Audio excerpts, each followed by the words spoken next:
evening, everyone, and welcome to our post-match press conference.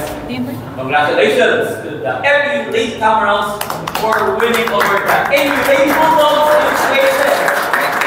The Lady Camerals, of course, our other match next week. We have Coach Manolo Ecuca, Ivo Baldo, and Shen Tagawa. Coach, congratulations for this victory. Kung paano malaking naitulong ng week-long break para sa laro ito, especially you're facing the #1 team in the league. Your thoughts about this match? Talagang ginusto talaga namin. Pumunta kami, nag-ensayo kami. Ginusto talaga nila. Naniwala sila para nakaya nila, nakaya ng team, nakaya namin lahat na talunin talaga yung NU. They got to 10 attacks, 1 block, 1 service ace, 10 excellent receptions, and 4 digs. So, yung third set, umabot yung Lady Bulldogs, pero nagpakita kayo ng character. What kayo say sa pinakita nyo yung katatagan ng third set? Ano yung nasabi mo sa pinakita nyo ng third set? Siguro sa akin, yung pinakita namin ng third set, kasi in-ensayo talaga namin from yung talo namin ng elimination against NU, kinabukasan nag-move on, and then minandset namin na dapat every game, every ensayo, dapat 100% all out, tsaka mas tinabaho talaga namin kung ano man yung kakulangan namin. Thank you to Ilya, 16 excellent assists. 4 attacks, 1 block, 1 service ace. So, yun nga, kinapitan nyo yung third set, and nagkaroon pa kayo ng isa pang chance para pumasok ulit sa finals. So, ano yung masasabi sa pinakita nyo sa buong game general? Ano po, super happy po kasi yung pinaghirapan namin sa training, nagawa namin ngayon.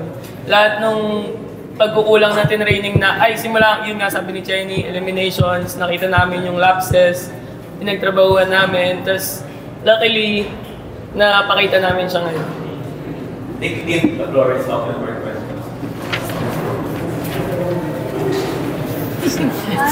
This question is for everyone po. Ano po yung biggest motivation nyo to win this game against NU?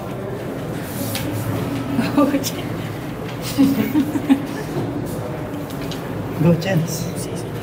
Sa akin po, sa akin, ginawa kong motivation is yung pagkatalo talaga ng elimination, and then dun kasi ako mas nagising dun sa sinabi ni Ate Cici Rondina na parang sa elimination hindi talaga sila nanalo sa Creamline, and then nung pumasok sila ng semis nakita niyo kailan nga yung coach? Basta yung game nila na against Creamline, ayun nakuha niya. So mas dun ako kumapit, and yung tiwala ko sa mga kasama ko, sa coaches, sa management, sa sistema namin, talagang nandun. And sa ensayo pa lang talaga, 100% na yung energy na binibigay namin. Sa mga players, kumbaga nandiyan kayo nung 84 na last place. Ngayon, isang panalo na lang makakapunta yung team sa finals. Gano'n kayo ka-determined na from yung naging part kayo ng last place, ngayon nalalapit na kayo dun sa finals? Ano po, super eager po kami mapasok sa finals. Katulad po nung sinagot ko sa interview kanina, naging inspiration ko po yung season 84 namin para makarating dito. Parang yun po yung nilulukbak ko. Ayoko na, parang di na namin papayagan mangyari yun ulit.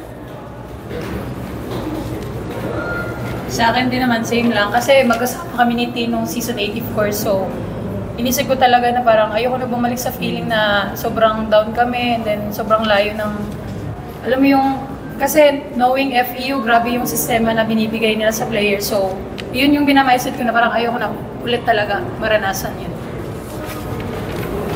For the players and the coach, siguro po nung umpisa ng season, maraming nagsasabi na three-way race lang itong hunt for the championship, baka NU, Lasal, or UST lang. Ngayon po with this win, ano feeling na napatunayan nyo na hindi lang kayo game crashers sa Final Four, kundi seryoso title contenders din this season? Masasabi ko lang, huwag natin kakalimutan na may FEU. Yun lang. Diba? Sa akin naman po, hindi pa tapos kasi nga may game 2 pa. So, kailangan muna namin mas trabahuin para maklaim namin na talagang papasok na kami sa finals. Ayun po, parang kung nasa sa amin na po yun kung ano po yung papakita namin. If ever man po ganun yung iniisip ng iba, parang sa amin po hindi. Yung kami pong team, di po ganun yung iniisip namin. Ayun, coach, pansin namin nung dahil nung simula ng game, magdala ng moral ng team para mag-mindset class kayo. So, ano yung napag-usapan niyo before ng game para makita ng mataas yung confidence? Training pa lang, na-feel namin na makukuha talaga namin to eh.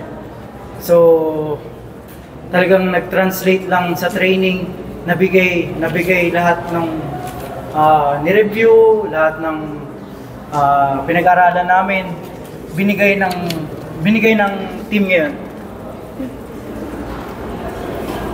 Coach, what would it take lang for your squad to get the second win? Especially, sweep kayo ngayon, kung parang mataas ng emotions, most likely feeling kayo. Pero parang yung focus para makuha na rin. Kanya, mataas yung emosyon pero sabi nga, job's not finished pa. So kailangan pang trabahuin. Konti na lang naman eh. Sakripisyo pa. Coach, sinabi niyo po last time, tapos nung eliminations na ang susi sa pagtalo na dito sa inyo ay yung tiwala, yung unang gagawin ay tiwala sa sarili na ayaw gawin. So, kasi since medyo high pa, so follow up mo, paano natin ma-maintain yung parang tiwala sa sarili at sa yung confidence na kaya ulit ano ninyo in yung next game? Ayun nga, hindi kami makakalimot na tumapak pa rin sa lupa. Masyadong tawag dito. Parang yung feeling nasa cloud 9. So kailangan bumalik ulit. And hindi pa tapos talaga eh. So meron pa, kaya pa, may ibubuga pa. So ayun, laban talaga.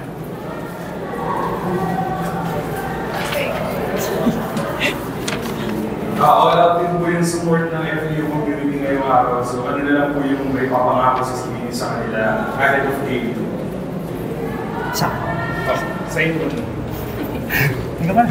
Sa akin po, masasabi ko lang sa FEU community, thank you kasi hindi nyo kami sinukuha noong season 84. Yung maipapangako lang po namin.